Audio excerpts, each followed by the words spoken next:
Bonjour à tous et bienvenue dans Smart Patrimoine. Smart Patrimoine, l'émission qui vous accompagne dans la gestion de vos finances personnelles, mais qui décrypte également avec vous les actualités et les enjeux du secteur de la gestion de patrimoine. Une émission que vous pouvez retrouver tous les jours sur Bismart. Et au sommaire de cette édition, nous commencerons tout d'abord avec l'art à la une, le rendez-vous dédié aux actualités du monde de l'art proposé par Sybille Aoudjan, journaliste spécialisée sur les questions d'art au sein de la rédaction de Bismart. Nous enchaînerons ensuite avec l'art à la une, l'interview, où cette fois-ci nous nous demanderons ensemble en quoi la blockchain peut-elle être utile au monde de l'art. Une question que nous poserons à Olivier Marian, le cofondateur d'Arteia. Et enfin, nous finirons cette émission avec Enjeu Patrimoine, un enjeu patrimoine où nous tenterons de comprendre quels sont les premiers retours de la profession des CGP sur le DIC, la nouvelle mouture du DIC, ce document d'information clé que l'on doit remettre à tout épargnant avant qu'il s'engage ou qu'il souscrive à un produit financier. Cette question, nous la poserons à Bastien Baron, conseiller en gestion de patrimoine et fondateur de Justae Gestion Privée. On se retrouve tout de suite sur le plateau de Smart Patrimoine.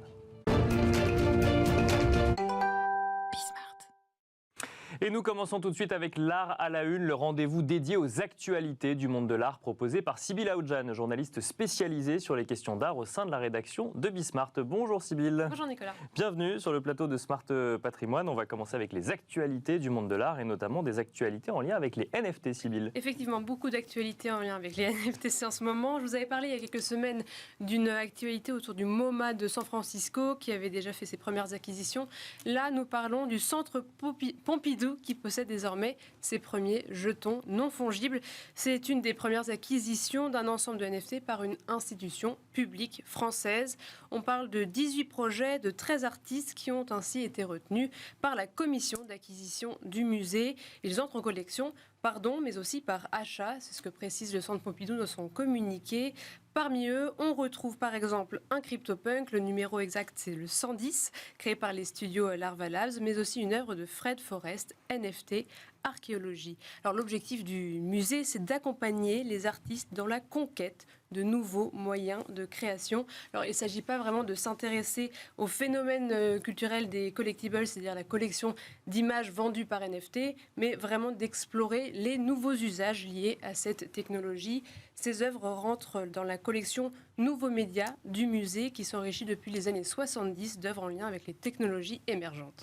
Mais alors on voit quand même qu'il y a une certaine appétence des musées pour le sujet, puisque ça n'est pas le seul musée aujourd'hui à s'enrichir de NFT, Sybille. Exactement, le musée aussi de Los Angeles a dit avoir reçu une donation de 22 NFT par un mystérieux donateur. Il s'exprime sur Twitter sous le pseudonyme de Cosimo de Medici. Ce serait donc la plus large collection de NFT aux États-Unis. Et parmi ces œuvres se trouve aussi un CryptoPunk. Un CryptoPunk que l'on retrouve un petit peu partout. Actualité NFT toujours, Sybille, un cas juridique apporte un éclairage sur les droits liés aux NFT.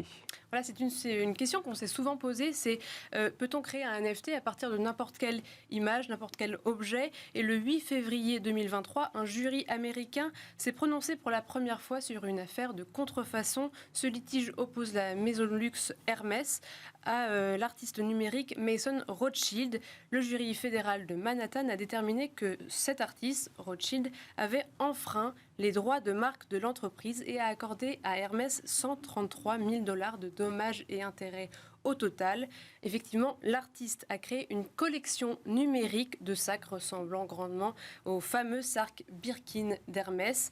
Le projet artistique s'appelait même Meta Birkin. Et donc pour Hermès, l'œuvre de Mason Rothschild portait atteinte à la réputation de la marque. Et donc l'artiste vivant a vivement réagi sur Twitter, regrettant la fin de la liberté d'expression artistique. C'était pour les actualités liées au NFT, mais ce n'est pas les seules actualités du monde de l'art cette semaine. Sybille, on termine par l'ouverture d'un espace dédié aux arts africains.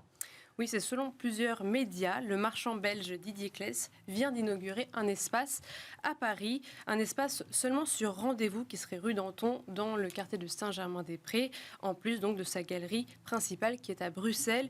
Il s'est exprimé auprès de The Art Newspaper. En fait, il souhaite ouvrir un lieu à l'opposé des foires, un lieu qui permette de prendre le temps, d'abord pour les grands collectionneurs, mais aussi pour les plus jeunes, afin de faire découvrir les œuvres d'art du continent africain. Ce déménagement est sûrement encore le signe de l'attractivité grandissante de Paris comme une place incontournable, une du marché de l'art. Merci beaucoup Sybille pour ces actualités donc, du marché de l'art cette semaine. Et nous avons à présent le plaisir de recevoir ensemble Olivier Marian. Bonjour Olivier Marian. Bonjour Nicolas. Vous êtes le cofondateur d'Arteia. On va essayer de se demander ensemble en quoi la blockchain peut être utile au marché de l'art. Peut-être quand même tout d'abord un mot rapide sur Arteia, sur l'activité d'Arteia. Vous faites le pont finalement entre ce monde technologique de la blockchain et le monde de l'art, du marché de l'art qui se pose des questions sur cet usage ? Alors, d'abord, oui, effectivement, nous, on est spécialisé depuis 7 ans dans des solutions technologiques pour le monde de l'art. Et donc, évidemment, on a travaillé très tôt, depuis 2017, sur la blockchain. Et je pense que, oui, le marché continue à se poser des questions, mais nous, on y répond. On l'aide à trouver des solutions. Oui, c'est vraiment un outil très intéressant, notamment dans le monde de l'art, pour 2 sujets principaux qui sont en général la transparence et la confiance. Donc ça, c'est des sujets sur lesquels la blockchain permet vraiment d'apporter des solutions. Et pourquoi dans le monde de l'art ? Dans le monde de l'art, par exemple, pour des problèmes de certificat d'authenticité. Aujourd'hui, quand vous sortez d'une galerie, si je sors de la galerie de chez Didier Classe, je vais avoir un objet et puis je vais avoir, si tout va bien, un certificat d'authenticité à côté, un papier. D'accord.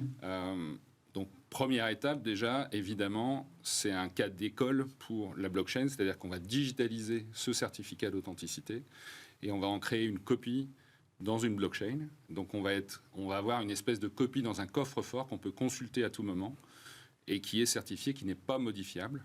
Et donc, quand je vais consulter ce certificat, je suis certain que je ne vais pas le perdre, il ne va pas brûler, quelqu'un ne va pas en faire une fausse. Vous anticipez ma question de s'il existe déjà un certificat papier, pourquoi aller le mettre dans la blockchain ? Parce que ce certificat, je peux le perdre, il peut brûler, et puis on peut en faire des faux. On peut très bien se balader avec un faux certificat, créer des faux pour des raisons évidemment financières. Donc là, on va avoir un certificat qui est digitalisé, totalement certifié. Et ce qui est très intéressant, c'est que pour la première fois, grâce à notre technologie, on fait le lien avec le monde physique et avec l'objet physique, c'est-à-dire qu'on va coller une puce NFC sur l'objet. NFC, pas NFT Donc, du coup. NFC, absolument. Near Field Communication. C'est un piège, effectivement. Donc, c'est une puce, c'est la puce que vous avez dans vos cartes de crédit qui permet de faire du paiement sans contact. D'accord ? Donc, c'est une petite puce qui ressemble à un autocollant. C'est une technologie qui était déjà... c'est une technologie qui existe depuis longtemps. Simplement, nous, on a beaucoup travaillé à, d'une part, sécuriser cette technologie. Donc, on a une puce qui, une fois qu'elle est collée, si on essaie de la déchirer, de l'enlever, elle se déchire. Donc, elle se casse. Donc, on sait qu'il s'est passé quelque chose avec l'objet. Et d'autre part, elle est totalement encryptée. C'est impossible de faire une copie de cette puce. Donc, on ne pourrait pas créer 10 copies d'un objet ou 10 copies de la puce qui est sur l'objet. Et donc, quand on scanne avec son téléphone, tout simplement, avec un téléphone portable, on scanne cette puce, on a accès au fameux certificat digital qu'on a sécurisé sur la blockchain. Donc, on résout un énorme problème qui était aujourd'hui, d'une part, j'ai des objets, je ne sais pas s'ils sont vrais ou faux, et puis les certificats, ça reste un bout de papier. Donc ça, c'est une des solutions majeures que vous apportez et qui est basée sur la blockchain. Exactement, exactement. Et c'est une utilisation tout à fait simple. C'est des technologies qui étaient existantes, mais on a réussi à travailler pour mettre ensemble cette puce NFC et cette blockchain pour faire quelque chose de très simple d'utilisation et qui apporte beaucoup, beaucoup de valeur pour enfin de la transparence et de la confiance. La transparence, justement, alors j'imagine que le point principal de ces blockchains, c'est qu'à travers cette puce, on peut retrouver toutes les informations liées à l'œuvre d'art et qui sera sécurisée sur la blockchain. Alors peut-être que je me trompe. Alors, oui ou non, ça va être un petit peu au choix de la personne qui va utiliser cette puce. On peut imaginer plusieurs choses. On peut imaginer une maison de vente.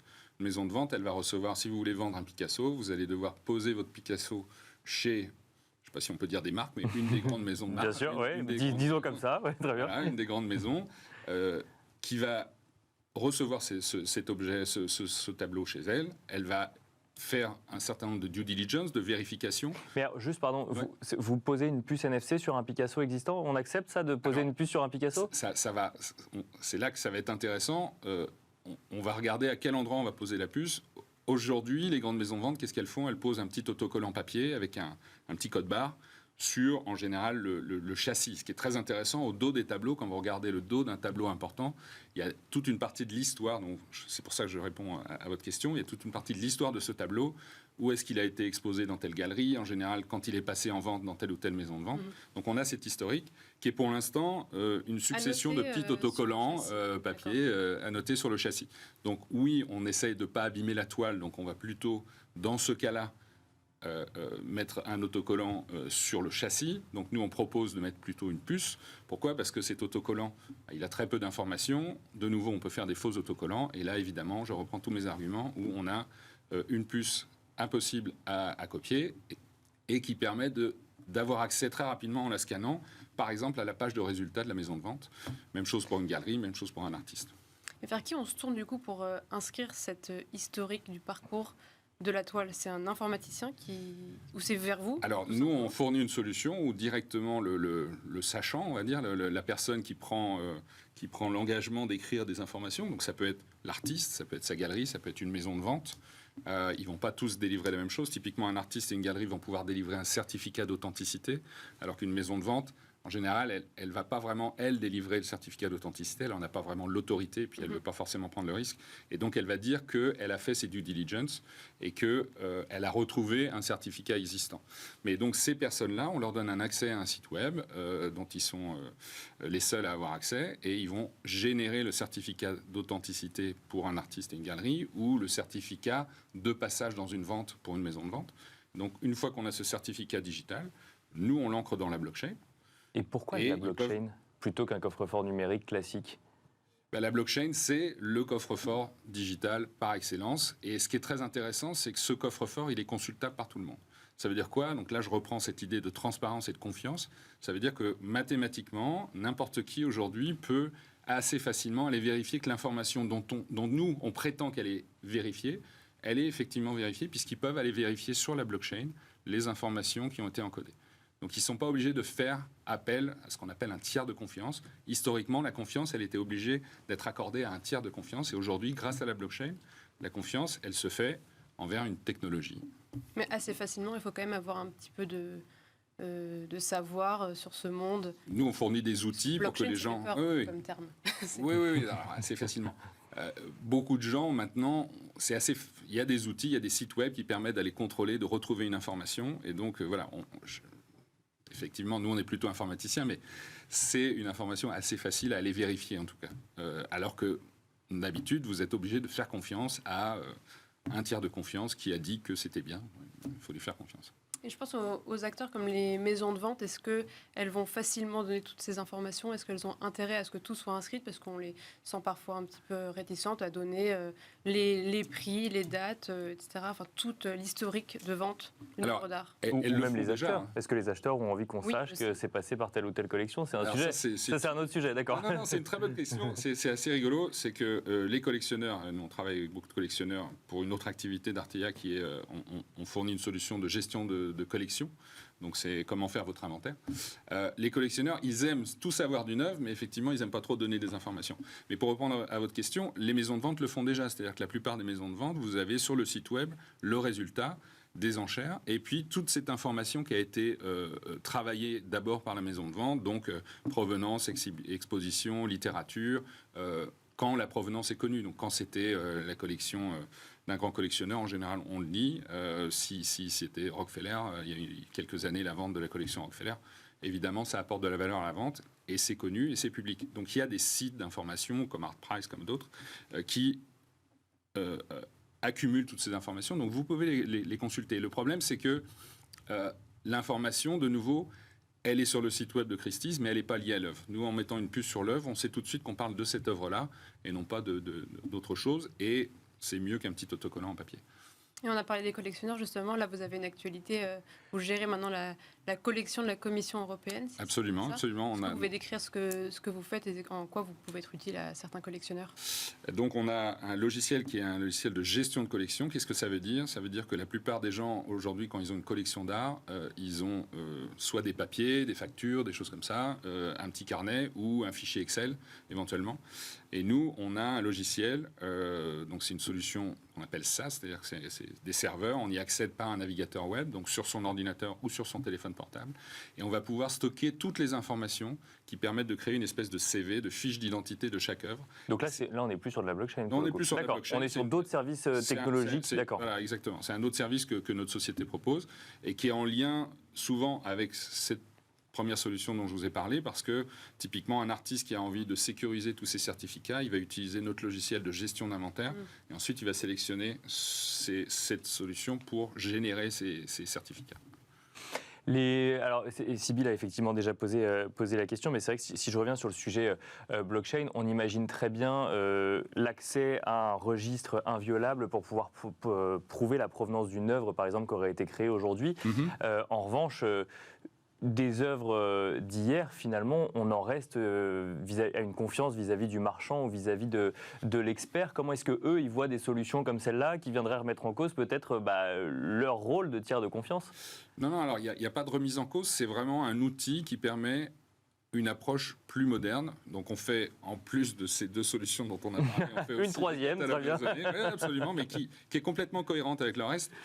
Et donc c'est un catalogue raisonnant. C'est exactement ce que vous avez décrit. Aujourd'hui, un artiste vivant ou l'estate, c'est-à-dire l'entité qui gère les droits de propriété intellectuelle d'un artiste mort, en général, il gère ce qu'on appelle le catalogue raisonné d'un artiste, c'est-à-dire la liste des œuvres reconnues par un artiste.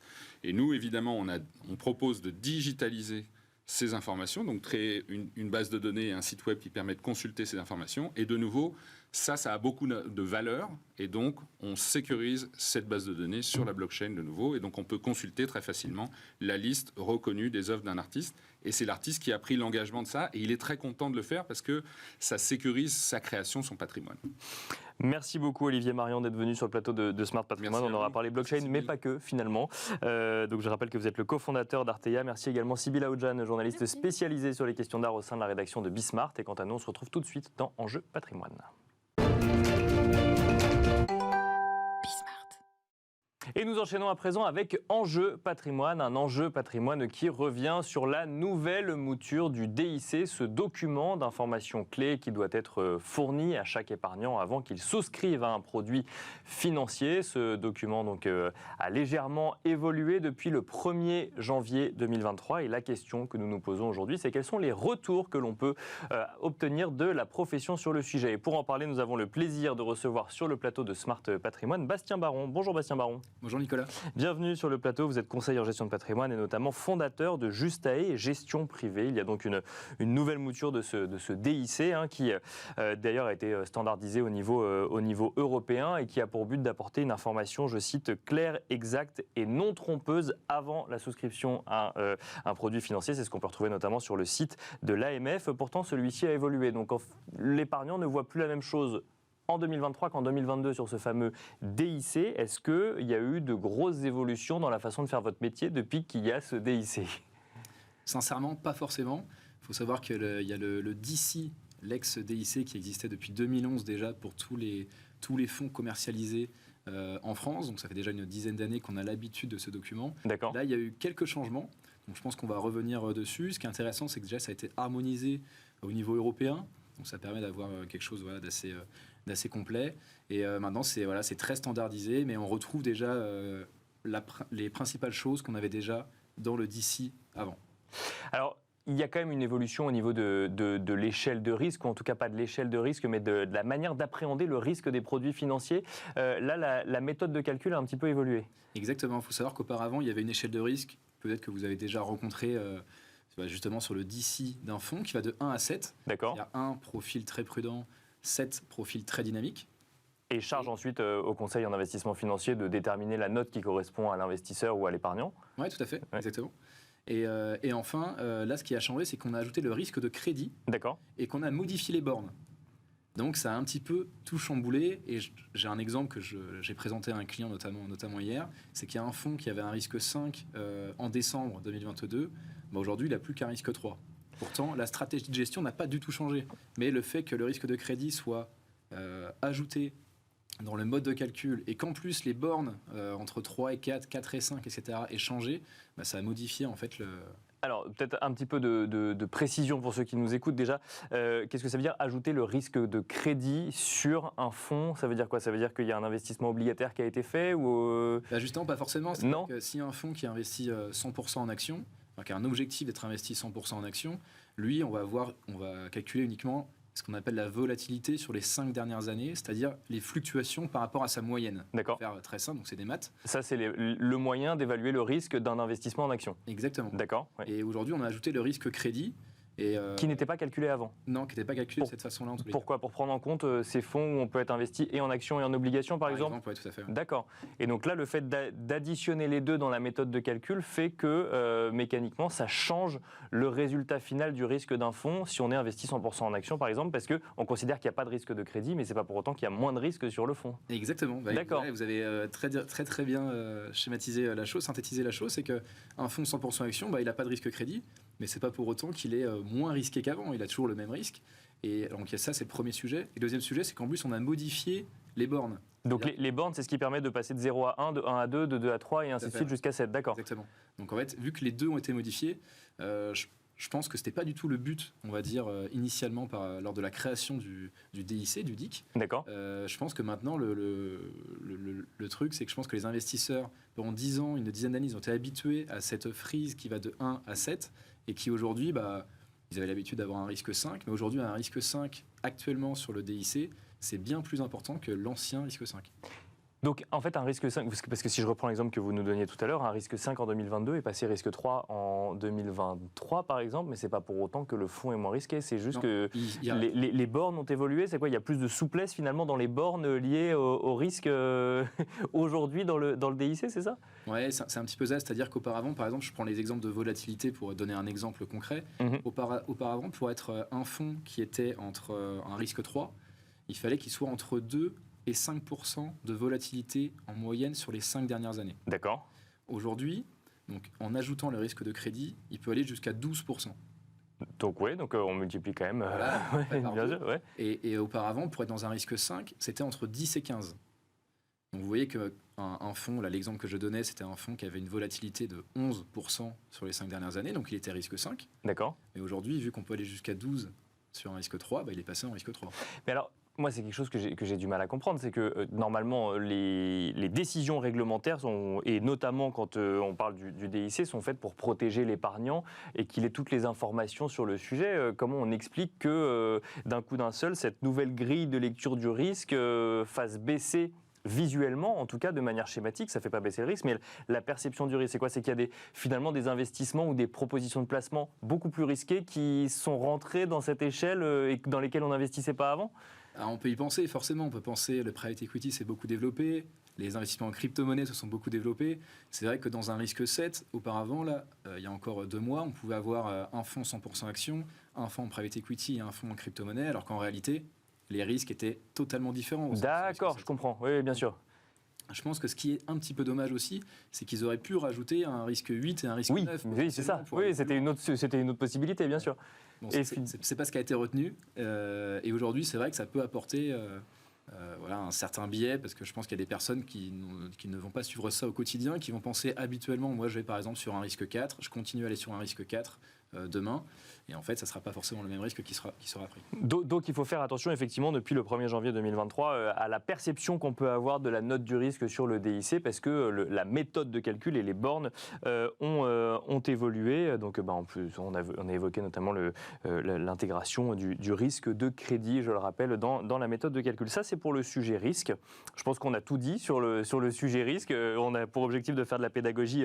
On a tout dit. Il y a aussi un autre sujet qui peut prêter à confusion ou qui mérite en tout cas d'être mentionné, c'est l'appréciation des frais. Alors les frais, ça revient souvent, ça revient très souvent du côté réglementaire, notamment la CPR qui alerte sur le sujet. Là, dans ce document d'information clé, il y a obligation de mettre tous les frais existants ou potentiels, et c'est là qu'il peut y avoir un sujet dans l'activité du CGP. Oui, tout à fait. C'est-à-dire que c'est vraiment très bien. C'est un document qui est là, en fait, qui est standardisé pour qu'on puisse comparer 2 fonds entre eux. Donc c'est parfait. C'est évidemment de quoi on parle quand on compare 2 fonds. La stratégie de gestion, on va parler justement du risque qu'il va y avoir sur le fonds, et on va parler des frais. Pour comparer, c'est quand même ce qui est assez important. On a envie de savoir combien on paye et combien on gagne. Voilà, c'est ça. Et combien on peut perdre. Ça, c'est le risque. Oui, tout à fait, ouais. Donc au final, là, ce qui se passe sur les frais, c'est que ce qui est pris en compte, c'est que dans un fonds, on peut avoir des droits d'entrée. Et ces droits d'entrée, souvent, ils sont, je dis une bêtise, entre 0 et 4%, par exemple. Si vous investissez via un contrat d'assurance vie, vous ne pourrez pas prendre ce genre de frais. Vous n'aurez pas ce genre de frais à avoir. Donc vous allez être à 0%. Mais dans le document d'information clé, ils prennent le worst case, donc le pire scénario, et donc ils vont prendre en compte dans les différents scénarios qui sont proposés, mais à chaque fois, ils vont dire, si vous sortez au bout d'un an, vous avez, et on va prendre le scénario, où vous avez eu 4% de droits d'entrée, plus les frais courants, plus éventuellement des frais de sortie, plus etc. etc. D'accord. Donc en fait, on constate une accumulation de frais précisés dans le worst case, mais ensuite charges, mais qui ne reflètent pas forcément la négociation qu'on a pu avoir avec son conseiller en investissement financier, c'est ça? Exactement, donc on a besoin aussi d'expliquer le fait de dire non, vous inquiétez pas, là c'est marqué qu'on peut prendre 4% maximum, nous on prend 0. Par contre, ça peut être pas le cas de tout le monde sur la place, mais en règle générale, c'est pour ça que je précisais, via un contrat d'assurance vie, via un contrat d'assurance vie, il n'y a pas forcément de droits d'entrée qui vont être pris de manière supplémentaire, en plus du droit d'entrée pour investir sur le contrat d'assurance. Oui, et puis on imagine assez bien l'épargnant, la surprise de l'épargnant à lire effectivement qu'il y a 4% de frais sur un sujet où on lui a dit qu'il y en avait 0. Ça arrive souvent, ce genre de discussion, où il vaut mieux anticiper du coup et expliquer comment fonctionne ce fameux DIC avant d'aborder ce sujet frais. Alors c'est une bonne remarque, je pense que ça peut intervenir sur les DIC, sur les fonds assez particuliers, sur les fonds notamment, on parlait de private equity tout à l'heure, ça peut être le cas.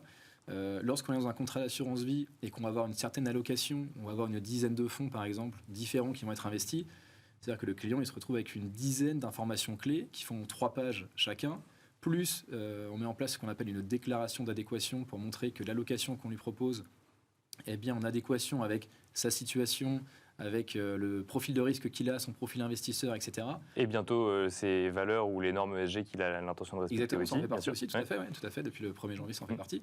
Donc c'est-à-dire qu'il se retrouve avec peut-être une quarantaine de pages. Donc souvent, nous en plus, on fait le choix de lui expliquer dans quel fonds il va être investi et pourquoi on a créé l'allocation de cette manière-là. Donc souvent, moi je sais qu'on a rarement un retour derrière pour dire ah, dans le fonds X, il y a des frais supplémentaires, etc. Non, donc il ne regarde pas. Dans le cadre d'une assurance vie, les DIC ne sont pas lus, c'est ça que vous nous dites finalement, à part par les CGP ou par les conseillers en investissement financier, mais pas par l'épargnant final? Je pense que l'épargnant final, en règle générale, sauf s'il le fait seul et que lui va vouloir comparer différents fonds entre eux, normalement il fait aussi confiance à son conseil, il est accompagné plutôt sur le long terme.